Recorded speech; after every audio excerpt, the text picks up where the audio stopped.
En una entrevista grabada en audio publicada por Galicia Libre, tú hablas del beirismo como ideología y distingues entre beirismo con beiras y beirismo sin beiras. ¿Podrías explicar esto? Sí, gracias por la pregunta, porque esa pregunta yo creo que me da la oportunidad de aclarar algunos conceptos. En la izquierda de las naciones sin Estado hay ciertas corrientes que tienden a subordinarse de una manera colonial a la izquierda españolista.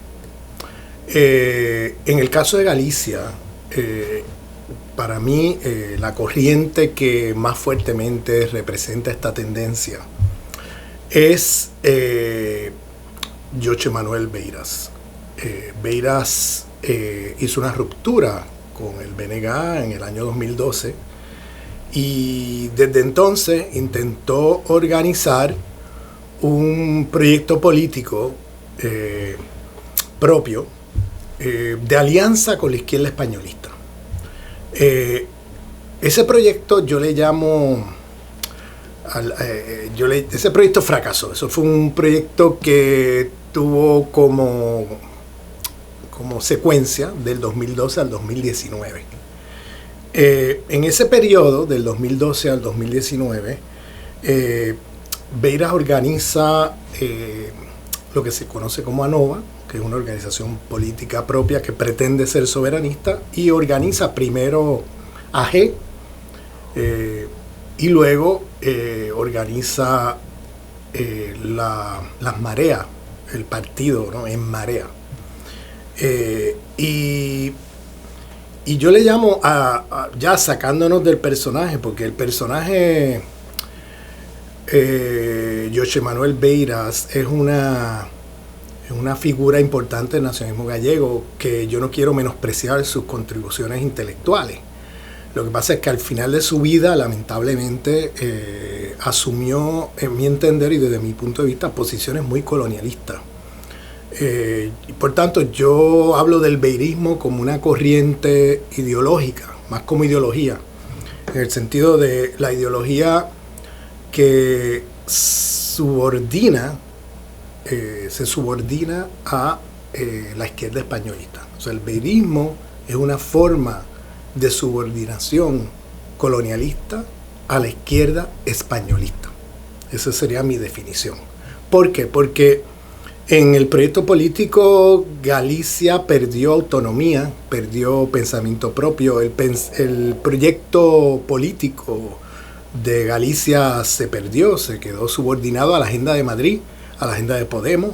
Es decir, se subordinaron a la agenda de la izquierda españolista, más adelante Unidos Podemos.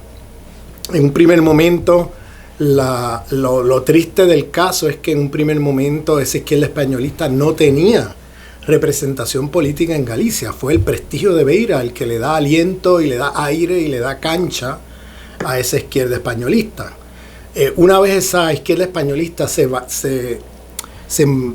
envalentona y se desarrolla, se organiza de manera autónoma y con más fuerza, lo triste es ver cómo le dan la patada a ANOVA y a toda esa gente que se acercó del soberanismo. Y eso se vio ahora en enero-febrero de este año, cuando antes de las elecciones de abril, ANOVA quedó fuera. O sea, ANOVA queda fuera de la plataforma de Unidos Podemos, y no están dispuestos a hacer ninguna concesión. ANOVA fue como el caballo de batalla que usaron esta izquierda españolista dentro de En Marea y dentro también de Las Mareas, de alguna manera, para encauzar el proyecto político de una manera subordinada a la agenda de la izquierda españolista. Y una primera cosa que pasó fue que los representantes de En Marea en el Congreso, creo que fue el mes de febrero, cuando la discusión de los presupuestos del PSOE, que dejaba a Galicia con 20-30% menos presupuesto, estos candidatos, que eran todos de Unidos Podemos, de Izquierda Unida, de Podemos y de ANOVA, terminaron votando por el presupuesto siguiéndole las órdenes a Pablo Iglesias y a Podemos, con excepción de Alexandra Fernández, que fue la única que se paró y dijo: un momento, esto de votar de manera subordinada y ciega a la izquierda españolista, esto no nos va a llevar lejos. Y entonces fue la única que fue un voto, vamos a verlo así, consecuente con el soberanismo gallego y además con los acuerdos de En Marea. Estos otros habían acordado votarle en contra, y cuando llegaron allí las instrucciones de Pablo Iglesias en el Congreso, ya en la plenaria, era votarle a favor. Todos cambiaron su voto y se fueron del lado de la izquierda españolista. Entonces el beirismo es una ideología de subordinación colonialista a la izquierda españolista. Al final terminaron prácticamente rogándoles que les dieran un espacio en las candidaturas para las elecciones generales, y terminaron fuera porque el espacio que le dieron era un espacio que era indigno.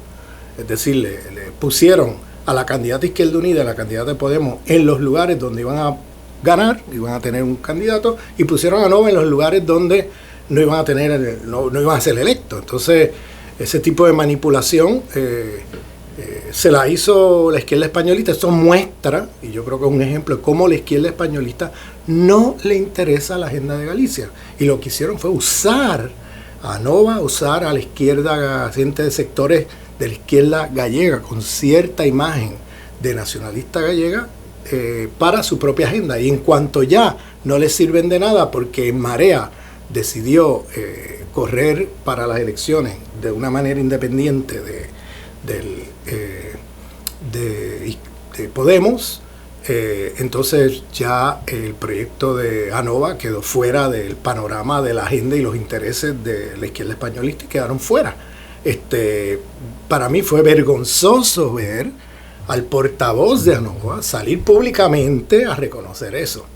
Pero yo distingo entre beirismo con beira y beirismo sin beira. Esto es muy importante. Esa distinción la hice en ese audio que tú mencionas en el mes de abril, porque existe una subordinación colonialista a la izquierda españolista con beiras, y existe otro sector que hace lo mismo pero sin beira.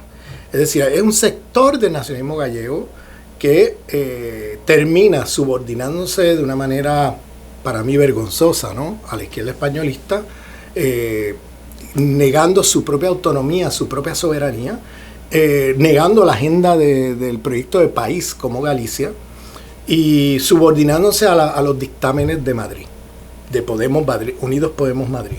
Entonces, hay un sector que ya yo anunciaba ahí, que son de lo que yo llamo beiristas sin beira, que es gente en las mareas, gente de En Marea, en este caso Villares, el líder y portavoz de En Marea, que yo lo veo más como hay una gente que hizo ruptura con beiras como individuo, pero ideológicamente siguen siendo beiristas sin beira, porque siguen esta ideología de subordinación colonialista de la izquierda españolista. Y cuando Unidos Podemos les da la patada a la gente de En Marea, porque perdieron el voto en Marea para controlar En Marea, y entonces les da la patada, la gente de En Marea, en lugar de aprender la lección de lo que significa subordinarse a esa izquierda españolista, lo que hicieron fue buscar otro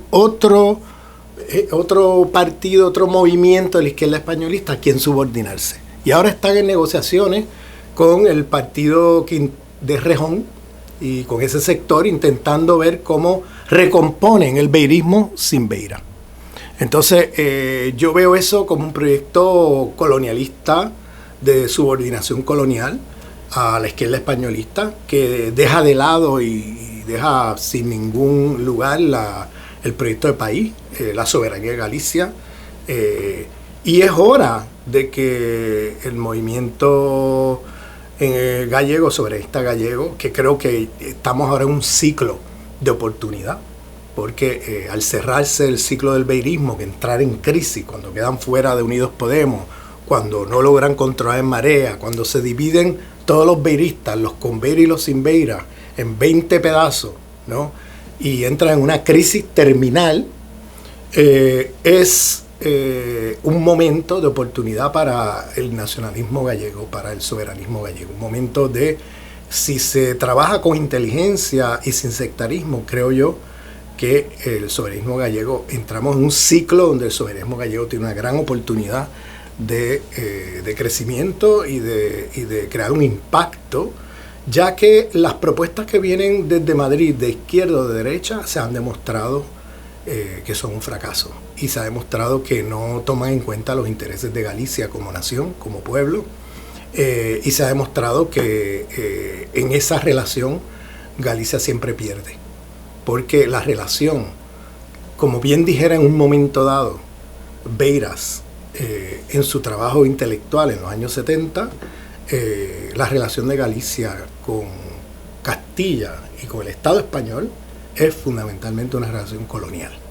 Es una relación donde Galicia está subordinado en términos de explotación y dominación a los intereses de Madrid, del Estado español, de la burguesía españolista, que son los que dominan en Galicia. Y eso lo puedes ver en todos los planos de la vida, desde la parte de, por ejemplo, la producción energética, es un ejemplo clásico donde Galicia exporta energía desde Galicia a Madrid, y sin embargo paga las tarifas más caras de pago de electricidad. Eso es un ejemplo, ¿no? Clarísimo de esa subordinación, pero se ve en todos los renglones, se ve también en el tema de la producción primaria de Galicia, en términos agrícolas, en términos de la pesca, se ve también en los presupuestos, cómo Galicia siempre sale perdiendo en los presupuestos, etcétera, etcétera. O sea, hay muchos elementos en los cuales Galicia siempre termina perdiendo como nación, como país. Y por eso creo yo que la apuesta del futuro y el nuevo ciclo que se abre es un ciclo positivo para el nacionalismo gallego.